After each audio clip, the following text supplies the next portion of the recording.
Hai Besti semuanya, nah ketemu lagi kita di part 3 masih tentang tema-tema obrolan yang pas untuk situasinya. Di part 1 kita bahas tema obrolan yang pas untuk situasi non-formal, casual, kayak travel, entertain, dan dream. Di part 2 kita bahas tentang tema yang semi-formal, itu ada yang namanya frog nih. Nah di part 3 ini, kita akan bahas tema-tema yang cocok untuk dijadikan bahan obrolan dalam situasi yang formal. Itu kayak sedang rapat tim, rapat evaluasi, wawancara kerja, networking profesional, ataupun lagi diskusi resmi, rapat kantor, rapat evaluasi.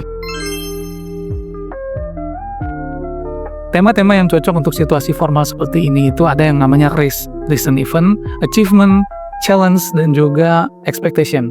Kita bahas satu-satu ya. Recent event itu adalah kejadian yang baru-baru ini terjadi. Kita bisa coba pakai tema ini untuk membangun obrolan. Misalnya nih, gimana pendapat kamu tentang perkembangan teknologi saat ini? Bagaimana pendapat Anda tentang peraturan baru atau regulasi baru yang ada di dunia usaha saat ini? Nah, pokoknya tentang topik-topik terbaru, terdekat yang bisa kita angkat jadikan tema dalam membangun obrolan di suasana yang formal. Selanjutnya achievement. Achievement itu pencapaian, prestasi, dan lain-lain. Itu bisa dengan pertanyaan-pertanyaan pembuka seperti, kemarin katanya berhasil dapat klien itu ya. Apa sih tantangan terbesar buat menaklukkan klien itu yang kamu rasakan? Bisa nggak ceritain apa yang membuat kamu tuh bisa mencapai target minggu kemarin atau bulan kemarin? Dari semua proyek yang sudah Anda kerjakan ini, mana sih proyek yang paling Anda banggakan? Kenapa? Berikutnya challenge. Challenge ini bagaimana kita mengidentifikasi hambatan dan bagaimana cara mengatasinya. Misalnya, apa sih tantangan terberat yang kita hadapi saat mengerjakan proyek ini? Gimana cara kita mengatasi tantangan dengan perubahan situasi yang begitu cepat saat ini? Apa sih tantangan spesifik nih yang perlu banget segera untuk kita atasi? Itu kalau sifatnya pertanyaan. Berikutnya terakhir ekspektasi. Ekspektasi itu harapan atau impian terkait target proyek atau aktivitas yang sedang kita kerjakan. Nah itu bisa jadi bahasan.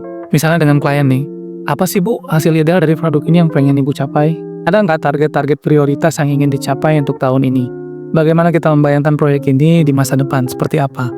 Nah, ini pertanyaan-pertanyaan ekspektasi ini yang mengandung unsur harapan atau impian terkait proyek atau aktivitas yang sedang kita kerjakan.